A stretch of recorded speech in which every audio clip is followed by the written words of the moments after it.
ദിനമായി ഇന്ന് അതിന്റെ വിശേഷങ്ങളിലേക്കാണ്. അമൽ തേരമ്പറമ്പിൽ വിശദാംശങ്ങളുമായി നമുക്കൊപ്പം ചേരുന്നുണ്ട്. ക്ലിഫ് ഹൗസിൽ നിന്നും മുഖ്യമന്ത്രി താമസിക്കുന്ന വസതിയിൽ നിന്നും. അമൽ, ഉദ്യോഗസ്ഥരൊക്കെ എത്തിയോ? ബജറ്റ് അവസാന നിമിഷം കുറവുകളൊക്കെ തീർത്ത് പരിഹരിച്ച് പ്രിന്റ് ചെയ്ത് എത്തിയോ?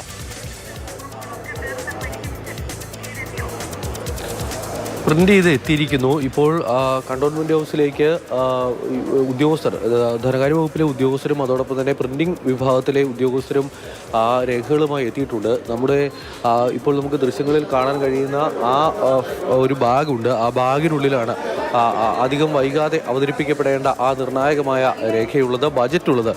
ബജറ്റ് അവതരണത്തിനുള്ള എല്ലാ തയ്യാറെടുപ്പുകളും പൂർത്തിയായി കഴിഞ്ഞിരിക്കുന്നു. ബജറ്റ് ഇപ്പോൾ പ്രിന്റ് ചെയ്ത ബജറ്റ് ഇവിടേക്ക് എത്തിയിട്ടുണ്ട്. മുഖ്യമന്ത്രിക്കായുള്ള കാത്തിരിപ്പിലാണ് ഉദ്യോഗസ്ഥർ. അധികം വൈകാതെ മുഖ്യമന്ത്രി ഈ രേഖ ഏറ്റുവാങ്ങും. പുറത്തേക്ക് മുഖ്യമന്ത്രി അധികം വൈകാതെ എത്തും എന്നുള്ളതാണ് പ്രതീക്ഷിക്കുന്നത്. ഉദ്യോഗസ്ഥർ കുറച്ചു മുൻപാണ് ഇവിടേക്ക് എത്തിയത്. KR ജ്യോതിലാലിൻ്റെ നേതൃത്വത്തിൽ, ധനകാര്യ സെക്രട്ടറി KR ജ്യോതിലാലിൻ്റെ നേതൃത്വത്തിലുള്ള ഒരു കൂട്ടം ഉദ്യോഗസ്ഥരാണ് ഈ രേഖയുമായി ഇവിടേക്ക് എത്തിയിരിക്കുന്നത്. ഇനിയിപ്പോൾ അധികം വൈകില്ല മുഖ്യമന്ത്രി പുറത്തേക്ക് ഇറങ്ങാൻ എന്നുള്ളത് നമ്മൾ പ്രതീക്ഷിക്കുകയാണ്.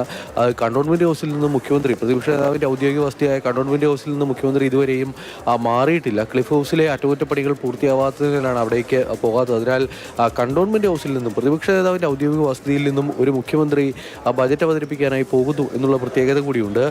എന്തായാലും മുഖ്യമന്ത്രി അധികം വൈകാതെ ഇത് ഏറ്റുവാങ്ങും. എന്തെല്ലാം മാജിക്കുകളാകും ഈ ബജറ്റിൽ കാത്തുവച്ചിരിക്കുന്നത് എന്നറിയാൻ കാത്തിരിക്കുകയാണ് കേരളം. പ്രത്യേകിച്ചും വലിയ പ്രഖ്യാപനങ്ങളൊക്കെ നടത്തി, ഇന്ദിരാ ഗ്യാരണ്ടി പോലെ വലിയ സാമ്പത്തിക ബാധ്യത സംസ്ഥാനത്തിന് ഉണ്ടാക്കുന്ന ഒരുപാട് പ്രഖ്യാപനങ്ങളൊക്കെ നടത്തിയാണ്, അല്ലെങ്കിൽ വാഗ്ദാനങ്ങളൊക്കെ നൽകിയാണ് സർക്കാർ അധികാരത്തിലേക്ക് എത്തിയത്. അപ്പോൾ ആ UDF സർക്കാരിൻ്റെ ബജറ്റ് എന്ന് പറയുന്നത് വരുമാനം വർദ്ധിപ്പിക്കാൻ എന്തെല്ലാം തരത്തിലുള്ള മാർഗങ്ങൾ ആ ബജറ്റിൽ ഉണ്ടാകും എന്നുള്ളത് വളരെ പ്രതീക്ഷയോടെയാണ് കേരളം കാത്തിരിക്കുന്നത്. അതോടൊപ്പം തന്നെ ജനപ്രിയ പ്രഖ്യാപനങ്ങൾ, ഈ സ്ത്രീകൾക്ക് ബസ്സിൽ സൗജന്യ യാത്ര, സർക്കാർ അധികാരത്തിലെത്തി അധികം വൈകാതെ തന്നെ അത്തരമൊരു പ്രഖ്യാപനം നടപ്പാക്കി, ഒരു വാഗ്ദാനം നടപ്പാക്കി. അതുപോലെ ജനപ്രിയ പ്രഖ്യാപനങ്ങൾ ഉണ്ടാകുമോ എന്നുള്ളതാണ് പ്രധാനപ്പെട്ട ചോദ്യം. ഈ പെൻഷൻ വർധനം അടക്കമുള്ള കാര്യങ്ങളിൽ എന്തെല്ലാം തീരുമാനമുണ്ടാകും എന്നുള്ള കാര്യം അറിയേണ്ടതുണ്ട്. അതോടൊപ്പം തന്നെ ഇന്ദിരാ ഗ്യാരണ്ടിയിൽ പ്രഖ്യാപിച്ച പ്രഖ്യാപനങ്ങളിൽ ഏതെല്ലാം ഈ ആദ്യ ബജറ്റിൽ നടപ്പാക്കാൻ സർക്കാരിനാകും എന്നുള്ള കാര്യം അറിയേണ്ടതുണ്ട്. അങ്ങനെ വലിയ ആകാംക്ഷയോടെ എല്ലാവരും കാത്തിരിക്കുകയാണ്. അധികം വൈകാതെ എന്തായാലും ഈ ധനകാര്യ സെക്രട്ടറിയിൽ നിന്നും ബജറ്റ് രേഖ മുഖ്യമന്ത്രി ഏറ്റുവാങ്ങും.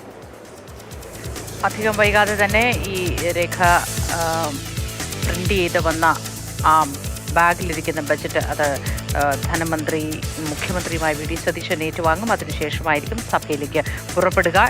അങ്ങനെയാണ് അതിൻ്റെ രീതി.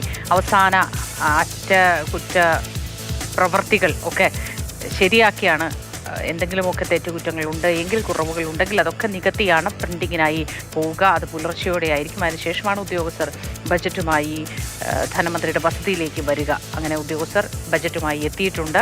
ദൃശ്യങ്ങളിൽ കാണുന്ന ബാഗിനുള്ളിലാണ് ബജറ്റ് ഉള്ളത്. തുടർന്നായിരിക്കും നമ്മളൊക്കെ കാത്തിരിക്കുന്ന ഈ പ്രഖ്യാപനങ്ങൾ, ബജറ്റ് പ്രഖ്യാപനങ്ങൾ ഉണ്ടാവുക സഭയിൽ. അതിലേക്ക് പുറപ്പെടുന്നതിന് മുൻപ് നേരത്തെ പ്രശാന്ത് കൃഷ്ണ സൂചിപ്പിച്ചതുപോലെ ഒരു സൂചന മാത്രമായിരിക്കും എപ്പോഴും ധനമന്ത്രിമാർ തരിക. ഏത് തരത്തിലായിരിക്കും ഈ ബജറ്റ് എന്നതിൻ്റെ ഒരു ഒറ്റ വാചകത്തിൽ ഒതുങ്ങുന്ന എന്തെങ്കിലും ഒരു വിശദീകരണം മാത്രമായിരിക്കും നൽകുക. ബാക്കിയൊക്കെ സസ്പെൻസാണ്. നമ്മൾ കാത്തിരിക്കണം എന്താണ് സംഭവിക്കുക എന്നറിയാൻ സഭയിൽ ബജറ്റ് അവതരിപ്പിക്കുന്ന സമയത്ത്. ക്ഷേമ പെൻഷനുകളുടെ കാര്യത്തിൽ, സർക്കാർ ഉദ്യോഗസ്ഥരുടെ കാര്യത്തിൽ, ധനക്കമ്മി കുറവ് വരുത്തുന്നതിൻ്റെ കാര്യത്തിൽ, നികുതി വരുമാനം കൂടുതലുണ്ടാക്കുന്നതിൻ്റെ കാര്യത്തിലൊക്കെ എന്ത് മാറ്റങ്ങളാണ് വരിക എന്നതിനായി നമ്മൾ ഉറ്റുനോക്കുകയാണ്. അമൽ തേരമ്പറമ്പിലാണ് വിവരങ്ങൾ നൽകിക്കൊണ്ടിരിക്കുന്നത്. അമൽ, ഈ കിഫ്ബിയിൽ ഒരു പുനർവിചിന്തനത്തിനുള്ള സാധ്യത നമ്മൾ കാണുന്നുണ്ടല്ലോ. അതുമായി ബന്ധപ്പെട്ടൊക്കെ ബജറ്റിൽ ഉണ്ടാവുമായിരിക്കും അല്ലേ?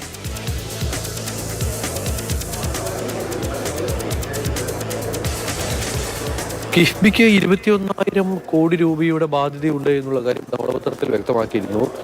കിഫ്ബി അടക്കമുള്ള വിഷയങ്ങളിൽ സർക്കാരിൻ്റെ ഒരു അഴിച്ചുപണി ഉണ്ടാകും എന്നുള്ള കാര്യത്തിൽ സംശയം വേണ്ട. കാരണം ധവളപത്രം പുറത്തിറങ്ങുന്ന സമയത്ത് അതിൽ ഉള്ള നിർദ്ദേശം, പ്രധാനപ്പെട്ട നിർദ്ദേശം എന്ന് പറയുന്നത് കിഫ്ബിയുമായി ബന്ധപ്പെട്ട് ഇപ്പോൾ നടപ്പാക്കി വരുന്ന പദ്ധതികൾ, ജനപ്രിയ പദ്ധതികൾ ഒരുപാടുണ്ട്, ജനക്ഷേമ പദ്ധതികൾ ഒരുപാടുണ്ട്. അതിനാൽ അടിയന്തരമായി അത് അവസാനിപ്പിക്കാൻ കഴിയില്ല. പക്ഷേ അതിൽ സമഗ്രമായ അഴിച്ചുപണി വേണം എന്നുള്ളൊരു നിർദ്ദേശം അന്ന് വെച്ചിരുന്ന, ഈ ധവളപത്രം തയ്യാറാക്കാനായി വെച്ചിരുന്ന സമിതി മുന്നോട്ട് വെച്ചിരുന്നു. അത്തരമൊരു നിർദ്ദേശം സമിതിയുടെ ഭാഗമായി ഉണ്ട്. അതിനാൽ കിഫ്ബിയുമായി ബന്ധപ്പെട്ട് ചില അഴിച്ചുപണികൾ ഉണ്ടാകും, സമഗ്രമായ മാറ്റം കിഫ്ബിയുടെ പ്രവർത്തനത്തിൽ ഉണ്ടാകും എന്നുള്ളതാണ് പ്രതീക്ഷിക്കുന്നത്. അത് ഈ ബജറ്റിൽ ഉണ്ടാകും. അതോടൊപ്പം തന്നെ നമുക്ക് എടുത്തു പറയാൻ കഴിയും കഴിയുന്ന ഒരു കാര്യമെന്ന് പറയുന്നത് ഈ ധവളപത്രത്തിൽ മുന്നോട്ട് വെച്ചിരിക്കുന്ന നിർദ്ദേശങ്ങൾ. മുഖ്യമന്ത്രി ഇതാ വരികയാണ്. മുഖ്യമന്ത്രി വളരെ വ്യത്യസ്തമായ, സാധാരണ നിലയിൽ വെള്ളയും ഒക്കെ ഇട്ട് കാണാറുള്ള മുഖ്യമന്ത്രി ബജറ്റ് അവതരിപ്പിക്കാനായി പോകുന്നത് പൂക്കളൊക്കെയുള്ള ഷർട്ടൊക്കെ ഇട്ട് മുഖ്യമന്ത്രി ഇതാ പുറത്തേക്ക് ഇറങ്ങുകയാണ്. ബജറ്റ് രേഖ അല്പസമയത്തിനകം മുഖ്യമന്ത്രി ധനകാര്യ സെക്രട്ടറിയിൽ നിന്ന് കൈമാറും. ചീഫ് സെക്രട്ടറി അടക്കമുള്ള ആളുകളും നമുക്ക് ദൃശ്യങ്ങളിൽ കാണാൻ കഴിയുന്നുണ്ട്. മുഖ്യമന്ത്രിയുടെ ഓഫീസിലെ മറ്റു ഉദ്യോഗസ്ഥരും NSK ഉമേഷ് അടക്കമുള്ള ഉദ്യോഗസ്ഥരും ഉണ്ട്. മുഖ്യമന്ത്രി അതാ ബജറ്റ് രേഖ ഏറ്റുവാങ്ങുകയാണ്. VD സതീശിൻ്റെ ആദ്യ ബജറ്റ്, UDF സർക്കാരിൻ്റെ ആദ്യ ബജറ്റ്, VD സതീശൻ മുഖ്യമന്ത്രിയായി തന്നെ ആ ബജറ്റ് അവതരിപ്പിക്കാൻ പോകുന്നു. ആ നിർണായകമായ ബജറ്റ് ഇതാ മുഖ്യമന്ത്രി ഏറ്റുവാങ്ങുന്നു. ഉദ്യോഗസ്ഥർ നേരത്തെ തന്നെ എത്തിയിരുന്നു. വ്യത്യസ്തനായി അമൽ പറഞ്ഞതുപോലെ വ്യത്യസ്തനായാണ് ധനമന്ത്രി ഇന്ന് ബജറ്റ് അവതരണത്തിനായി ഇറങ്ങിയിരിക്കുന്നതെന്ന് നമുക്ക് കാണാം. എപ്പോഴും വെള്ള വസ്ത്രത്തിൽ കാണുന്ന അദ്ദേഹം ഇന്ന് ഒരു മാറ്റമൊക്കെ വരുത്തിയിട്ടുണ്ട്. അതുകൊണ്ട് തന്നെ ബജറ്റിലും വലിയ മാറ്റങ്ങൾ ഉണ്ടാവുമെന്ന് നമുക്ക് കരുതാം. അമൽ,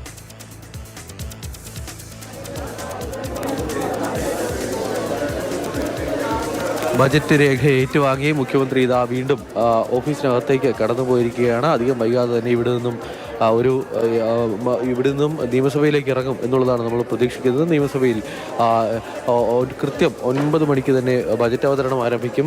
ബജറ്റിൽ എന്തെല്ലാം കാത്തുവച്ചിരിക്കുന്നു കേരളത്തിനായി എന്നുള്ളതാണ് ഏറ്റവും പ്രധാനപ്പെട്ട കാര്യം. മുഖ്യമന്ത്രി ഇരുകയും നീട്ടി സ്വീകരിച്ച് പോയ ആ ബജറ്റ് രേഖ, അതിൽ എന്തെല്ലാമാകും കേരളത്തിനായി VD സതീശൻ ഒളിപ്പിച്ചിരിക്കുന്നത്, ഈ ഇന്ദിരാ ഗ്യാരണ്ടിയിൽ പ്രഖ്യാപിച്ചിരിക്കുന്ന പ്രഖ്യാപനങ്ങൾ നടപ്പാക്കുന്നതിനും അപ്പുറത്തേക്കുള്ള എന്തെല്ലാം തരത്തിലുള്ള തീരുമാനങ്ങൾ ഉണ്ടാകും എന്നുള്ളതുകൊണ്ട് ഈ ലൈഫ് പദ്ധതി നിർത്തലാക്കുന്നതുമായി ബന്ധപ്പെട്ടുള്ള ചർച്ചകളൊക്കെ സജീവമായി നടക്കുകയായിരുന്നു. അങ്ങനെ ആ പദ്ധതി നടപ്പാക്കിയാൽ പകരം മറ്റെന്ത് പദ്ധതി എന്നുള്ളതടക്കമുള്ള ചോദ്യങ്ങൾക്ക് ഉത്തരം കിട്ടേണ്ടതുണ്ട്. എന്തായാലും ബജറ്റ് രേഖയുമായി മുഖ്യമന്ത്രി ഇപ്പോൾ എന്തായാലും ഈ ഓഫീസിനകത്തേക്ക് പോയിട്ടുണ്ട്. അധികം വൈകാതെ മുഖ്യമന്ത്രി തിരികെ ഇറങ്ങും എന്നാണ് നമ്മൾ പ്രതീക്ഷിക്കുന്നത്. അതിനുശേഷം നിയമസഭയിൽ നിർണായകമായ പ്രഖ്യാപനങ്ങളുമായി മുഖ്യമന്ത്രിയുടെ VD സതീശൻ എന്ന മുഖ്യമന്ത്രിയുടെ ബജറ്റ് അവതരണം ഉണ്ടാകും. ഈ നിൽക്കുന്ന കണ്ടോൺമെന്റ് ഹൗസിൽ നിന്നും ഒരു മുഖ്യമന്ത്രി ഈ ബജറ്റ് അവതരിപ്പിക്കാനായി പോയ ചരിത്രം ധനമന്ത്രി കൂടിയായ മുഖ്യമന്ത്രി ബജറ്റ് അവതരിപ്പിക്കാൻ ഇന്ന് എത്തുന്നു എന്ന പ്രത്യേകത കൂടിയുണ്ട്. അമൽ തേനമ്പറമ്പിലാണ് വിവരങ്ങൾ പങ്കുവച്ചത്.